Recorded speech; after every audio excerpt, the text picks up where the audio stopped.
Doctor साहब, मेरा एक सवाल है। कांवड़ यात्रा को लेकर नरेश टिकैत ने बड़ा बयान सामने आया है, जहां उनका कहना है कि डाक कांवड़ डीजे कांवड़ पर पूर्ण प्रतिबंध लगाया जाए। किस तरह से आप देखते हैं? देखिए, कांवड़ यात्रा एक धार्मिक यात्रा है। ये हकीकत है कि जब ये डीजे बजते हुए जाते हैं तो लोगों के मकानों की खिड़कियों की झंझनाहट होती है। लोग जो दिल के मरीज होते हैं वो अपने कान बंद कर लेते हैं। गाड़ी अगर बराबर में गुजरती है तो पूरी गाड़ी में वाइब्रेशन आते हैं। तो अब लेकिन हमारी सरकार ने, उत्तर प्रदेश की सरकार ने ये आदेश दिया है कि जो सुप्रीम कोर्ट से जितना अलाउड है उतने ही डेसिमल की आवाज़ होनी चाहिए, यानी कि 60 डेसिमल। अगर ऐसा है तो ठीक है। बाकी मेरा ये मानना है कि कांवड़ के लिए जो इतनी परेशानियां हो रही हैं और इतना ज़्यादा हाईलाइट किया जा रहा है, सरकार को चाहिए कि एक अलग सड़क बनाए जिस पर सिर्फ कांवड़ ही चले, वहाँ पे आम लोग ना चले, और वो उसका नाम ही कांवड़ पथ होना चाहिए। वो हरिद्वार से लेके मुरादाबाद और मुरादाबाद से लेकर वो बरेली तक जाए तो लोगों को भी परेशानी नहीं होगी और कांवड़ में कोई भी उनके रूट में व्यवधान नहीं होगा। वो कह रहे हैं कि डाक कांवड़ से दुर्घटना ज्यादा होती है, लाइट तेज होती है। एक्चुअली मुझे डाक कांवड़ का कंसेप्ट मालूम नहीं है कि डाक कांवड़ होती क्या है। वो कह रहे हैं कांवड़ की ऊंचाई और तेज आवाज पर भी रोक लगाई जाए। हाँ, वो 12 फीट अलाउड है, इससे 12 फीट से ऊपर नहीं होनी चाहिए डीजे वगैरह जो लगे होते हैं। मगर वो तो कह रहे हैं पूरी ऊंचाई से ही प्रतिबंध लगाई जाए। डीजे की ऊंचाई कांवड़ तो कंधे पे रख के जाती है, और अगर डीजे की ऊंचाई जो अलाउड है उतनी ही होनी चाहिए।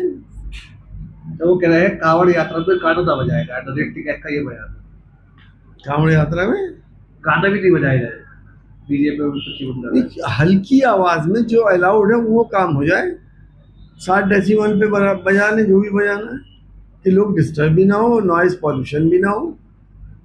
क्योंकि अब तो अनलिमिटेड आवाज के अंदर जब चलते हैं तो बहुत से मरीज जो सड़क के किनारे होते हैं वो दूर चले जाते हैं कि हमारे दिल घबराने लगा।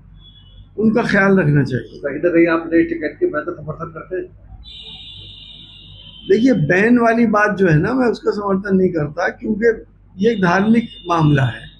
हाँ, जो अलाउड डेसिमल की आवाज़ जो सुप्रीम कोर्ट ने तय करी है उससे ऊपर का कोई लेके जा रहा है तो उसकी कांवड़ को रोक देना चाहिए और उसे जब्त कर लेना चाहिए।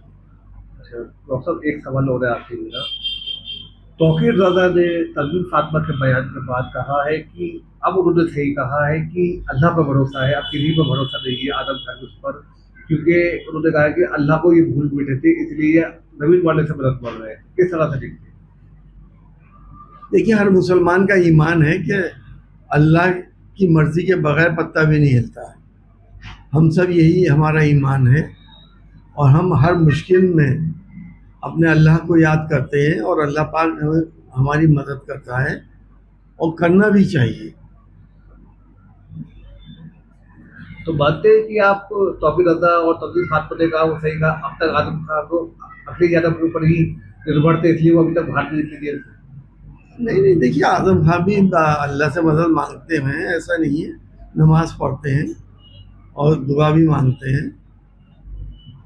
वो सिर्फ अखिलेश जी से थोड़ी वो कर रहे हैं। हर मुश्किल में हर जगह अल्लाह का ही नाम हम लोगों की जबान पे आता है। समाजवादी पार्टी आदम खान की लड़ाई लड़ रही है? क्यों नहीं लड़ रही?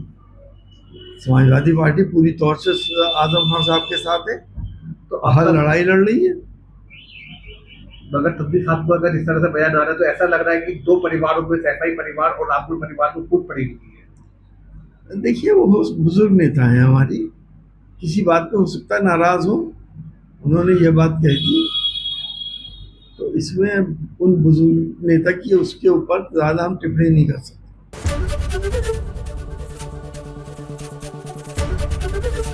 एबीपी गंगा, खबर आपकी, जुबान आपकी।